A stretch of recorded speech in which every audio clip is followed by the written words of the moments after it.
So, welcome to another episode. Today we've got Faris Aranki on the show, who's a strategy effectiveness consultant. So, welcome, Faris.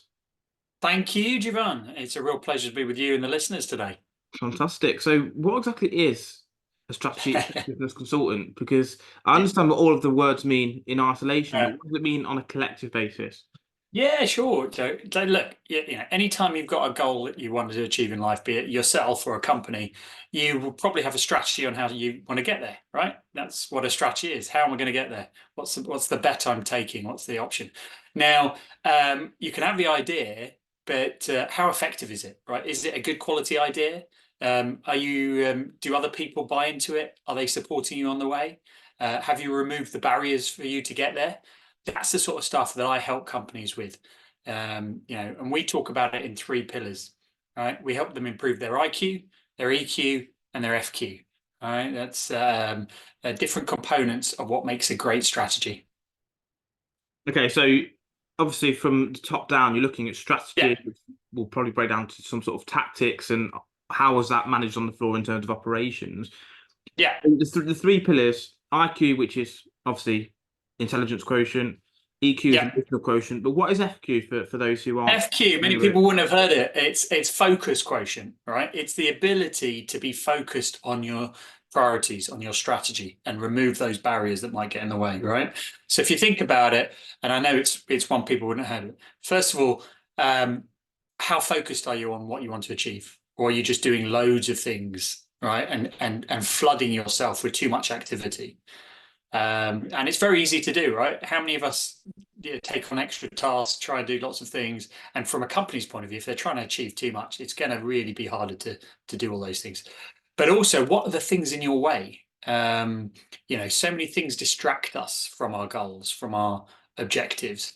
And if you can fix them and remove them entirely, you'll be much more likely to be successful. And Is that's that, what FQ is all about. yeah, so is that sort of in line with the Pareto principle where, 80% of the progress comes down to just 20% of what you do?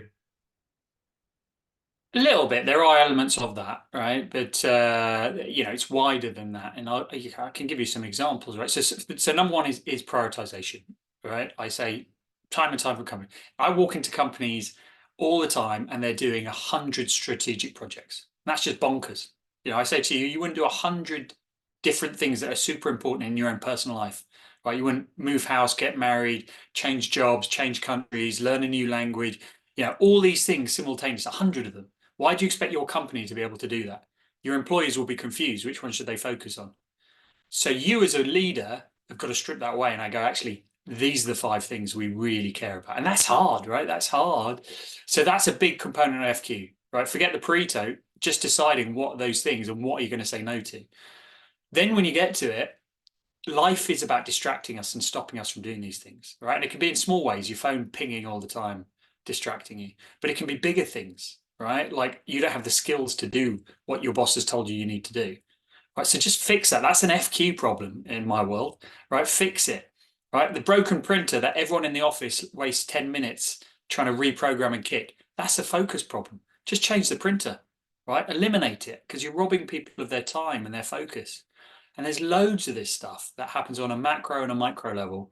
And that's what we go about looking. So, great, you want to get from A to B? What's in your way? Let's remove it. Yeah, I mean, for me, I tend to find a lot of people, obviously, we can talk about goal setting all day long, and it is something that a lot Yeah. of people are familiar with. But a lot of people fall, for me, under like the Texan sharpshooter fallacy, where I don't know if you've heard of this or not, where obviously if you've got a Yeah. target, you'd aim at it, you might miss. But what they tend to do is they will aim, fire, hit the board, and then they will move the target to say, "Oh, we've actually hit the nail on the head." That's what's called the Texas sharpshooter fallacy. And I Okay. All right. find that a lot of people in life do that. And obviously, people like yourself, your good self, are there to make sure that people go out and have a focus initially with an Yeah. objective and aim to get there as opposed to just seeing what happens, hitting something and saying, well, actually, this is what we were working towards in the first place. And I tend to find a Yeah. lot of people fall foul of that Texas sharpshooter fallacy. The How, Texas shot. Yeah. And yeah, I completely agree. And I have a saying, all right, be demand led, not supply led, right? Which is a little bit the same, which is do stuff because you genuinely want to do it, right? It is your goal, not just because it happens to be in front of you, right? And I find that, time and time myself. Am I eating this biscuit because I'm really hungry and I really want a biscuit, or just because the biscuits happen to be in my cupboard or on the counter, right? Because the second is dangerous, because then you'll just start doing stuff just because. But that's how we are programmed. We do that, and it's very easy to do the stuff that's just in front of us, not because we actually want to do it. I think there's an element of both in life, though, isn't there? You have to be able to be proactive in charting the course that you want to, but also when things do come up, it might actually amend your journey to the destination. So I'll give an example of if you're traveling from, I don't know, London to Edinburgh, for example, Yeah, there is a very direct route to go to Edinburgh from London. But yeah, even if you stop off in Manchester, which isn't the right direction, really, in all fairness, you still know that you need to get to Edinburgh. So even if you veered off course, the destination is still in your mind. Whereas if you hadn't have given a destination of Edinburgh, you might have gone to Manchester and actually said, "Do you know what? I'm going to set up camp here or in Liverpool somewhere," and yeah, felt, "Oh, this destination is actually not pretty, not bad. It's pretty good." But it really wasn't where you were ideally aiming for. And I think that's what you're saying, isn't it? To have yeah, focus and saying, look, this is what we're trying to do.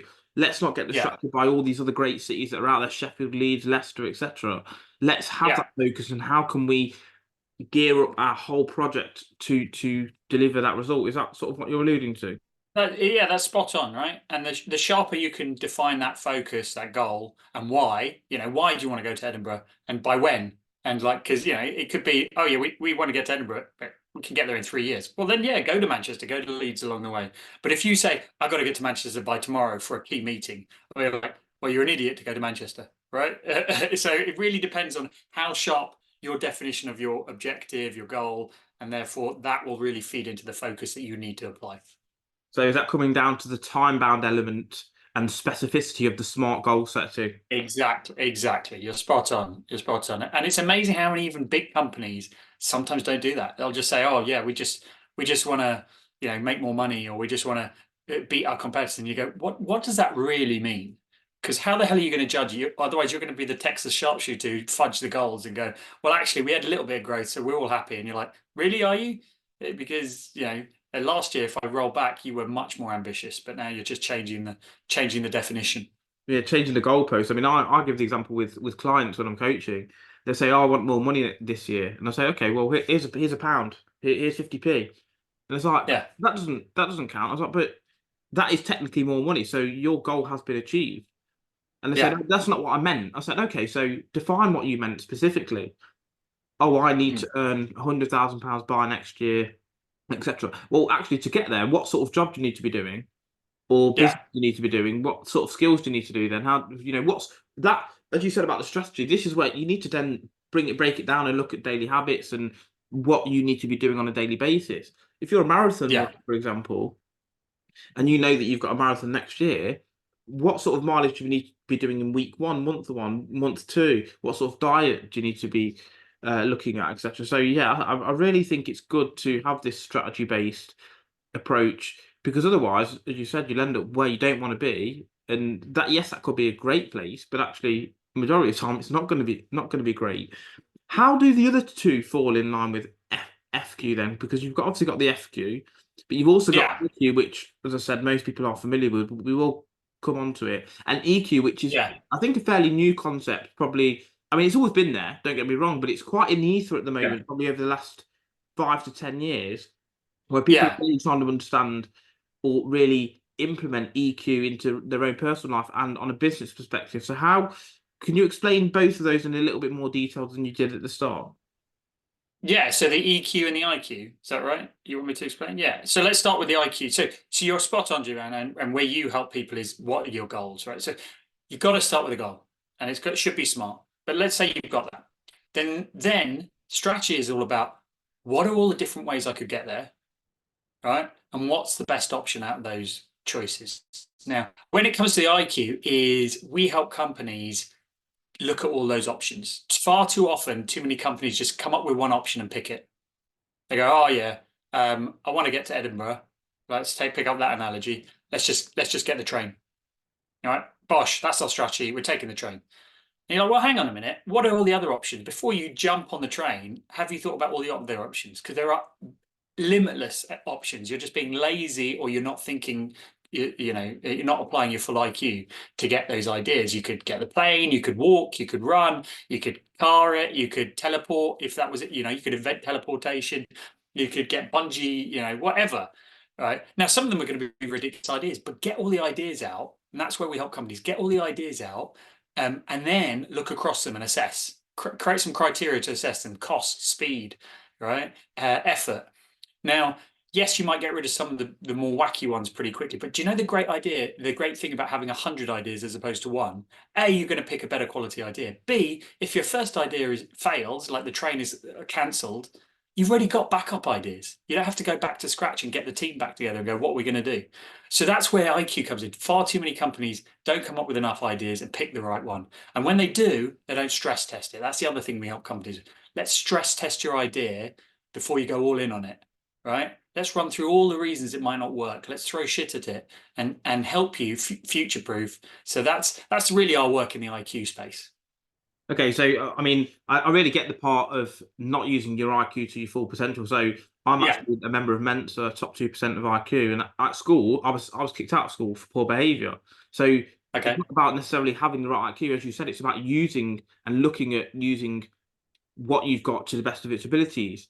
On the flip side, though, if you're looking at 100 ideas, isn't an Yeah. element of paralysis by analysis where you've got too many ideas? So I'll give you an example. There was a story about a king, and he had Yeah. obviously his group of advisors there, and they were giving him all the information to make a decision on whether to go down the left path or the right path. And there was actually a child Yeah. in the room as well who was observing. I don't know whether or not he was a king's son or someone else. And after a while, having all the information, the king decided we're just going to go left. We're just going to go and take the left path. The kid then asked him afterwards. He goes, "Why?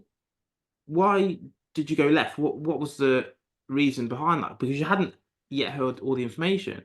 And he goes, "Sometimes it's faster to go down the left path, realize halfway down it's the wrong path, and come back and go down the right path, than actually going through all the information, because it can be that you'll never have all the information anyway." So is there I'm not saying that what you said is wrong. I'm saying is there a fine line between acting too slowly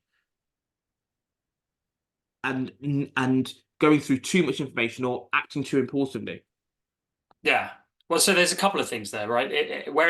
Whenever you do something in life, if you can do it, if it's not a one-way door, as they call it, right, you can go back on yourself and there isn't too much of a cost, then yeah, apply a test and learn strategy, right? So try your strategy quickly in the most painless way. If it works, carry on with it. If it doesn't, go back, pick one of the other options.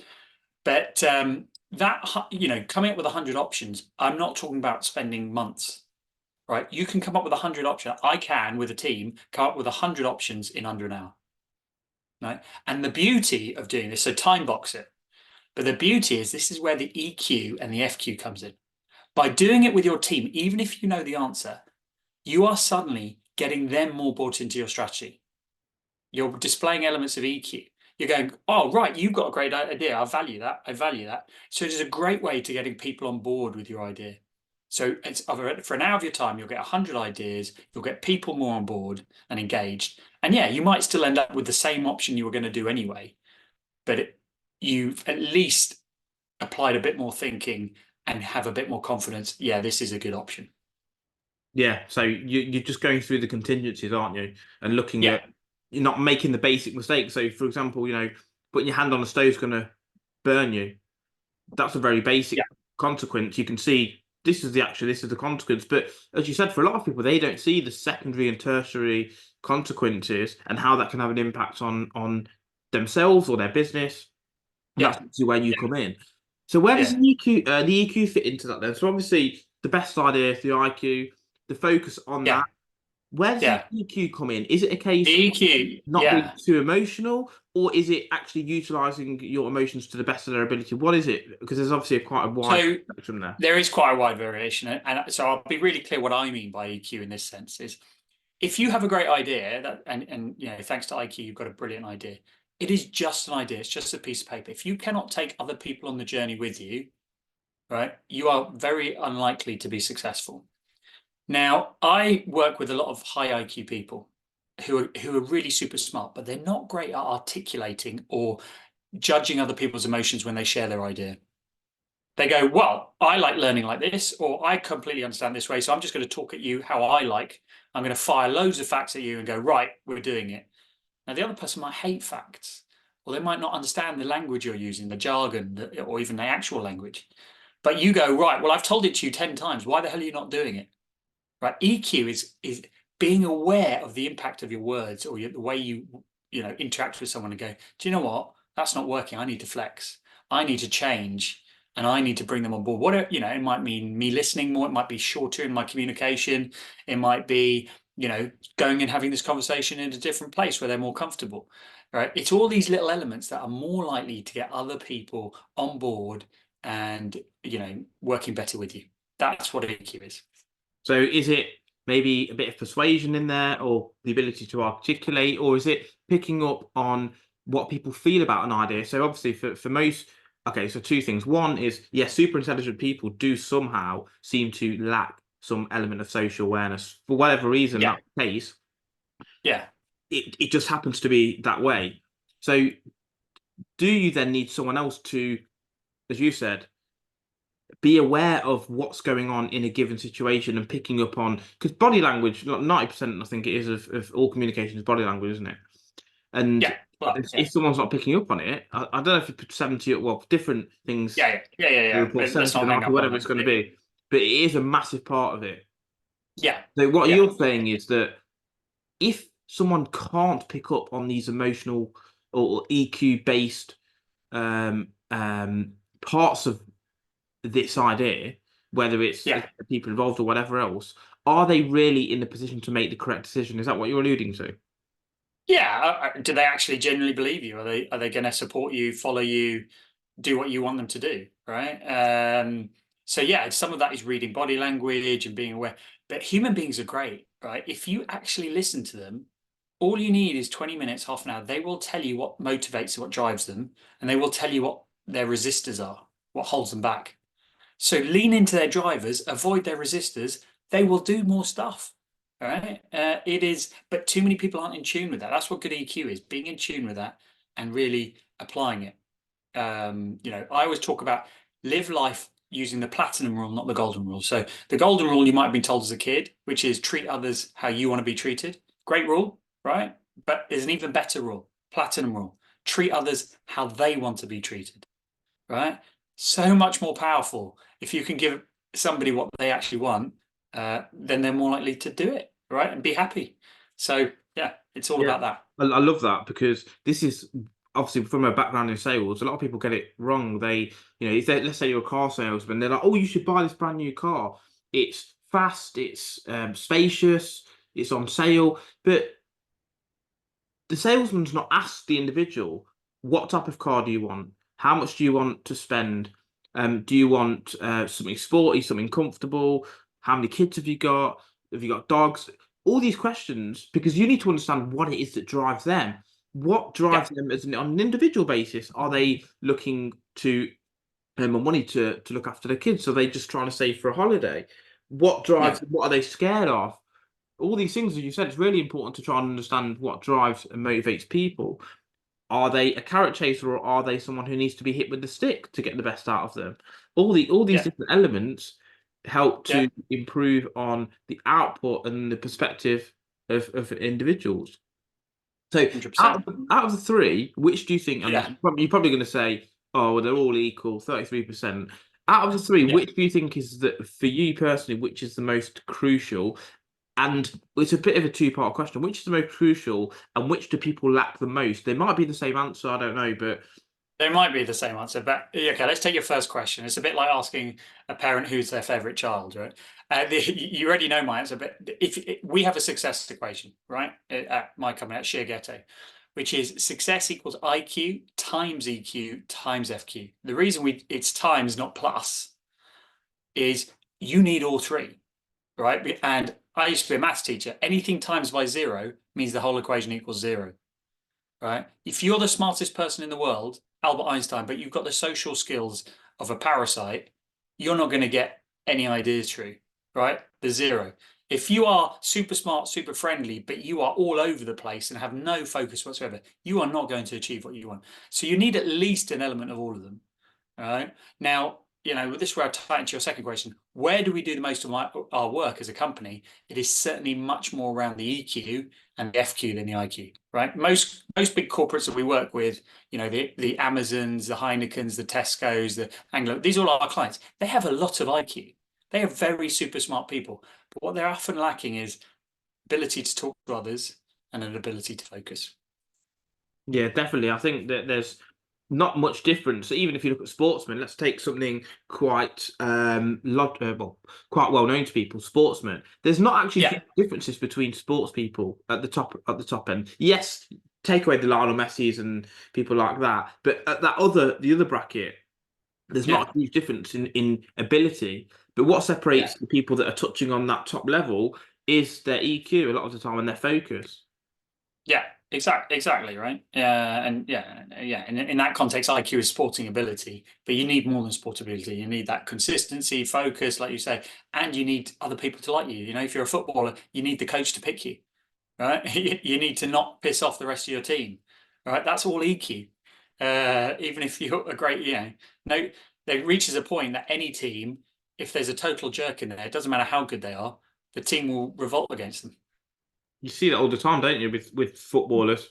You see Yeah, someone, oh, he's such a great player, but he's just not fulfilled his potential. They get yeah, moved around, they get sold on, and people can't understand why it is. And as you said, what people don't get is it's not just about IQ. I think Sir Alex Ferguson was really good at this. I think you've seen his demise of Man United on the basis that I think looking at these elements, Alex Ferguson used to prefer someone who had an 8 IQ, 8 EQ, 8 FQ. They were focused, they knew yeah. how to behave, and they were an 8 out of 10. What tends to happen now with football is people go for I'm not saying it's always the case, they try to go for example, Paul Pogba. He would be high on the IQ spectrum, Mm. low on the FQ, and low on the EQ as well, wouldn't he? I don't know if you're familiar with football players or not, but I am familiar with football players, and yeah, the Paul Pogba story is quite sad. But yeah, his distractions and the things, his career now is all about that, right? Dealing with his family problems, is the sort of the criminal charges and stuff. So yeah, you could translate those into EQ and FQ, but certainly he has got distracted from what is his real talent, which is his football. yeah. So how do we stop the distractions there? How do we try Yeah. to spend or allocate equal resources to all three of these things? So so like I say, give clarity to people about what they should focus on, right? As a boss, as a leader, don't leave it open to interpretation. Don't say to your staff, okay, you all know what you're doing. Go, no, the three most important things we need to achieve this week are this. And don't stop talking about it. So everyone is clear, right? And if you're not doing this, why are you not doing this? Because I've told you this is the most important. So help them out in that sense. Don't leave anything open to grey areas. Secondly, don't just rely on their willpower. Help them, right? If you know they're always going to eat the biscuits if you put them out, don't put the biscuits out, right? Remove them completely from their view. Help them out. If you know personally that you can't help but check your Facebook and your Insta every 5 minutes, go and lock your phone away while you have to write, an important report or do an important piece of work. But then the other thing that comes from focus is the community. Have people around you who will help if you know you're going to struggle. All right. So I know that I often get distracted, but I also know that I love accountability. So what does that mean? It means if I tell another human being that I have to do something, I am more likely to do it. So anytime I have a difficult task, I'll ring my sister and I go, oh, I've got to do this thing. She has no context of the task. She's like, all right, I don't care. Doesn't matter. But do you know what? Just by doing a phone call, I'm more likely to be focused. Right. So find the hacks that work for you, but also get support from your bosses and those around you, because it's really hard to be super focused on your own if you don't have clarity and you don't have support. Yeah, it depends on the motivation levels as well. Some people are more driven than others. And as you said, it's about knowing yourself and what's going to help you get your optimal performance. But even as Yeah. managers, a lot of managers say, oh, you're unorganized, you're messy, you're always late. As you say those things, it actually makes them more like that. Instead of saying, Yes, it does. thank you so much for being on time, thank you for being so organized, thank you for being so enthusiastic, thank you for being so disciplined, etc. They Yeah, then become more like that and fulfill into that prophecy, basically, or fulfill into yeah. It your becomes, yeah, expectation it of becomes them. self-fulfilling. Yeah, self-fulfilling. And this is what people don't understand. It comes back to, as you said, emotional quotient, trying to get the best out of yourself and others, and Yeah, understanding, as Robert Greene talks about, people's thumb screw, what makes them tick. yeah, yeah. That's a good point. Yeah. What do you think the most common issues people have are, businesses wise, and not asking for specifics in terms of, we helped them do this. What are there any generics that you can see as patterns across the board? Oh, I mean, it is linked to it's linked to those three pillars, but a common one is people just well, I often say people are lazy, selfish, and easily distracted. Right. So those are the common challenges a business has to overcome, both within their own employees and the customers. Right. And I mean that tongue in cheek, right? Lazy. If it involves more effort for a person, they're less likely to do it. And that's just for your employees and your customers. Right? If it doesn't involve anything for them, they're less likely to do it. They can't see what they benefit from it. And if there's something shinier somewhere else, they're going to do that over your thing. But isn't Right? there an So element of those are what the Bill Gates says? I would employ a lazy man because he will find a way to do things better. So, for example, I'm not lazy because I do loads of things, judo and financial advice and coaching and podcasts, etc. yeah, But I can be quite lazy in respect of I don't like doing the same thing over and over again repetitively. So I would rather spend an hour making an Excel spreadsheet that will save me 10 minutes a day, yeah. because it will, make my time back in 6 minutes, 6 days rather, and after that it's easier. Do you class that as lazy, or do you class that as someone who's being more efficient, or is there a balance there? No, I remember I used provocative words to be, but what lazy means, yeah, human beings will look to do the path of least resistance, the quickest, the easiest way to do something.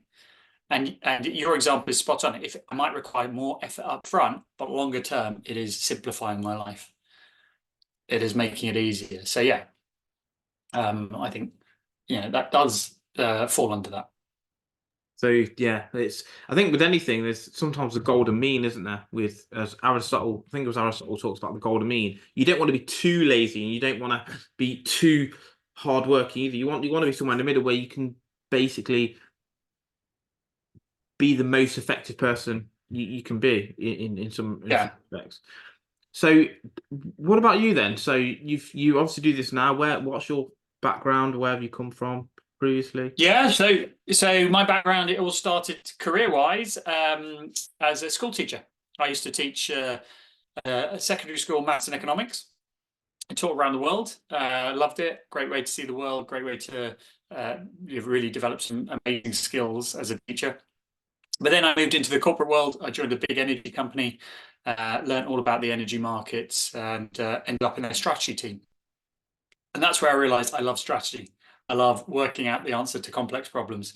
And so then I spent 12 years as a strategy consultant for big consulting firms, like some McKinsey and that sort of stuff. And then 4 years ago, I set up my own company to do this kind of specific take on strategy and making companies more effective. So yeah, absolutely love it so far.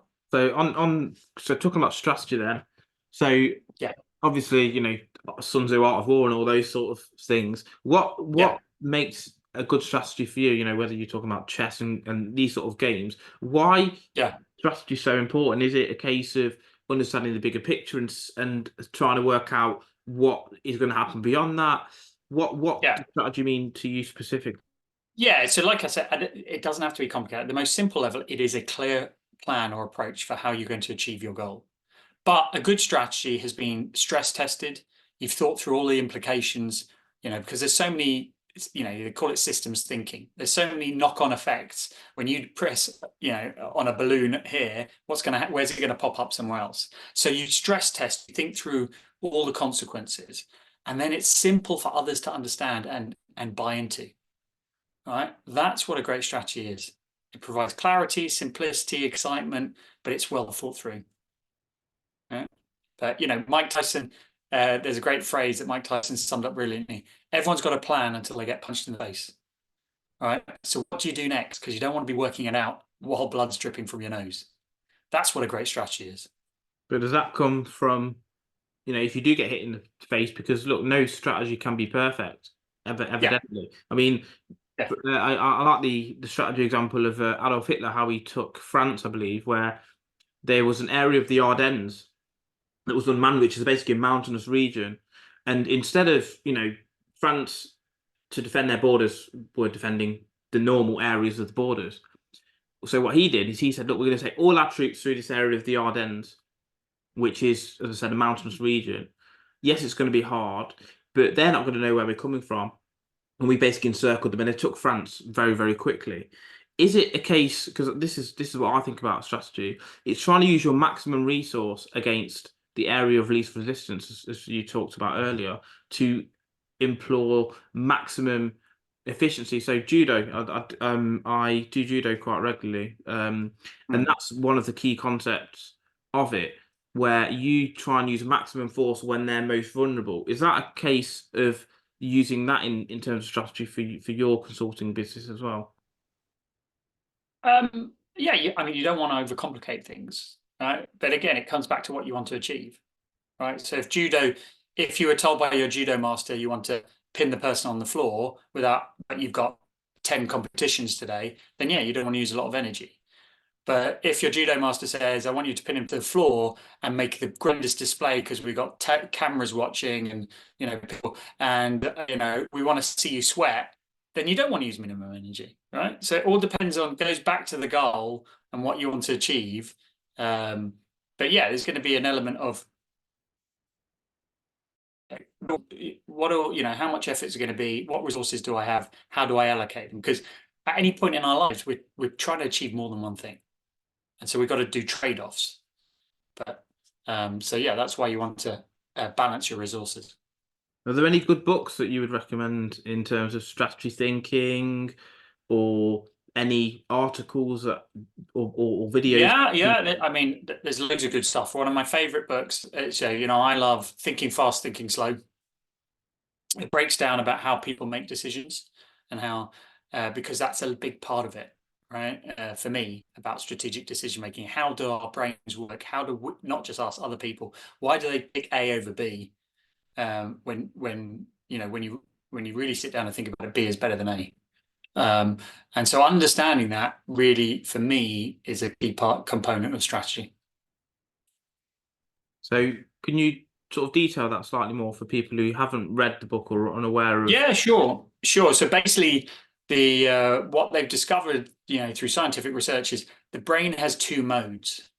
Mode A, system one, it's called, is how we make quick decisions. It doesn't take a lot of effort for the brain. It's like, okay, just do that, right? And we apply that to areas that we do regularly because you don't want to have to be thinking through everything from scratch. Like imagine like having to think about how to walk. Okay, I've got to raise my leg, move forward, put it down, right? All these sort of things. We just allocate that to system one, type A. And so 90% of our decisions day to day are made in that mode. Then there's system B, which is when it's something new or something very difficult, we actually stop and apply a lot more thinking to. But the brain finds that really tiring. So it tries to limit how often you spend in system two. Right. So it'll actually spend less than 10% of its time in there. Now, what it means is that sometimes in decisions that are medium difficulty or something, the brain will lazily push it into system one and go, oh yeah, you handle it, right? You make the decision. And it'll base it on not all the information because it's trying to make the decision quickly. Whereas you should be spending time in system two to make that decision. So my job often is to create the environment and force people to think in system two when their brain wants to just think in system one. So how do you go about doing that? Are there some sort of hacks that you can? So I think you mentioned earlier, like sort of SWOT analysis and Benjamin Franklin's there are some, model. there are some tools. Yeah, there are some tools. There are some reminding them of how important that decision is, so they they spend more time. There is showing them the consequences of their poor decision making. If you can show them, then that's like a car crash. The brain goes, "Oh shit!" Right? And that's that often happens to us in day-to-day life. Like I made a choice and it worked out badly. I made a choice to hit snooze on my alarm and I missed my train. That's a shit, right? Because I made that choice in system one, but actually there's been a terrible consequence. So now I'm going to rethink through that in my system two and come up with a new plan. So the next time it happens, I'm not being so lazy, but it shouldn't take you missing your train to engage system two. Is it similar to the unconscious and conscious mind, where we make a lot of decisions um, unconsciously, basically, but it filters back. So the more so for example, the more we consume good content, so Yeah. things like what you're saying, good books, etc., it goes into our unconscious mind. But then when we come to make fast decisions, we have better information to be able to make those quick decisions from. Is it an element? Is it very similar to that? Yeah, yes, it is, but be careful. Just because you read a book doesn't mean it's gone in anywhere, right? There's some shows. If you take on new knowledge, you'll forget 70% of it within 24 hours, unless you do something with it. You've got to rewire the brain. Just simply reading an article or reading a book is not good enough. So what I mean by that is if you read an article, so you're a judo guy, if you read an article about how to be better at judo, you're not going to get better at judo. But if you immediately applied that knowledge, either by going and practicing the moves you just read about, or going and explaining it to somebody else, or going and writing about it in your own words, you are more likely to remember it. Then it will move into your subconscious. But just Love it. reading it, not good enough. Yeah, love it. Theoretical and practical knowledge is completely separate, as you said. Yeah, Whether it's, I think teaching is actually a really good way of doing it. Obviously, application is probably the best, but teaching allows you to really understand something at its simplest level. Because for someone else to understand it, I mean, you'll know this as a teacher. I mean, I'm not. There's no point in trying to teach you how to suck eggs. You've done it for a yeah, profession, and yeah, in things such as maths, which is obviously for most people quite difficult to comprehend, especially yeah, if they're not very logical. But yeah, if yeah. you can explain a complex thing very simply, I don't think it was Isaac Newton who said, unless you can explain it to a 6-year-old, you don't understand it yourself. Yeah, very similar. Albert Einstein. Yeah, yeah. If you can't explain it yet, you don't know it well enough. Yeah, Yeah. and there's great research and fantastic experiment that they discovered that in schools they took a 10-year-old and paired them with a 7-year-old to read together, right, to improve reading skills. Now, who do you think improved more during those sessions? The younger 7-year-old one, or the 10? the younger one, Huh? of course, the younger You'd think one, the younger one, but actually the person who progressed more was the 10-year-old, was the older one. because of the Because teaching. by having to teach the 7-year-old, they were discovering more about what reading was, what the words were. They had to go and actually, so this is a classic technique of pairing, people. If you want to increase somebody's ability to learn or how quickly they learn, pair them with a weaker person. That's really interesting, isn't it? Because Hmm. you would think, as I said, you would think, well, actually, they're being taught that they're learning so much more. But as you've alluded to, when you teach or apply your knowledge, you have more clarity, don't you, in terms of what you're doing. I mean, writing books, I'm on my third book. I've learned so much by writing these books Yeah, that it's incredible, really. yeah, I think I yeah. will continue to write books. Yeah, I write every week. I blog every week. I write, and the greatest benefit is for me. It sharpens my Yeah, thinking, yeah. makes me think, what am I actually trying to say here? It just so happens that people enjoy reading it. Well, What this an is it. extra bonus. But But it's really for me, it's selfish. it's a value thing, Hmm. I think I said in my first book, this is really for me, but if you enjoy it as well, fantastic. But because you're providing something valuable, other people then read it. I mean, look at Marcus Aurelius' Meditations. Obviously, he had no idea that it would be read today, but he Hmm. was writing these things to help clarify his own thought process and how he Hmm. thinks. And for me, that's just a psychological book, isn't it? Because I love Stoicism, and some of the things he say, it's just it clarifies things so simply that you think, well, why didn't I think of it in that way before? Yeah, And yeah, it helps you absolutely. to rewire, as you said. Hmm. Is there any sort of final bits of advice you've got for people listening? Obviously, I know you predominantly work for businesses, but an Yeah, individual are their own business. They've got their own goal, they yeah, have their yeah, own of course. Yeah, balance sheets, yeah. profit and loss. What can you help or what can you provide in terms of people specifically that they could do a very small thing that they could apply, as you said, today, that's Yeah. to help them improve? I mean, loads of things, but at the most simple, and you're right, what applies for companies applies to the individual. Number one, be clear on what you want to achieve. If you haven't worked that out, stop, right? Just spend a bit of time there. Number two, think about more ways than you initially think of how you might achieve it.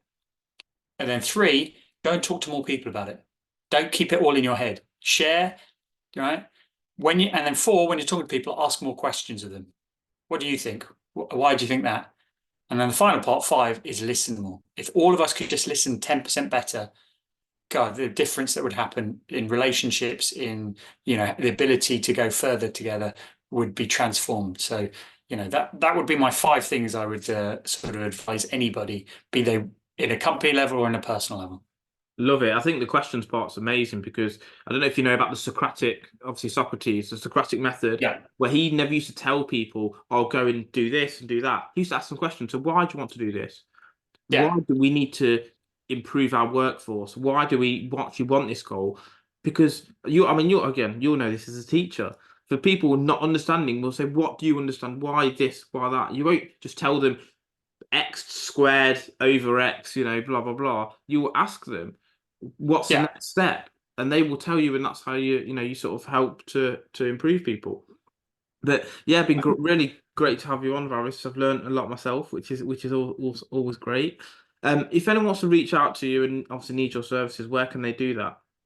Yeah, well, there's two places. One, come and visit our website. I think I kind of said before, the company is called Shigeto, which is the Japanese word for a sharpening stone. So if you ever had a dull knife, you might have used a Shigeto to sharpen it. And that's www.shiageto.com. And I'm sure, Javine, you'll put that in the notes. And then the other place is LinkedIn. I post every day on LinkedIn. I spend a disproportionate amount of time. I reply to everybody. I love chatting. So come and find me there. You'll see a whole bunch of tips that I give every day, and just love to chat to you and see where a conversation takes us.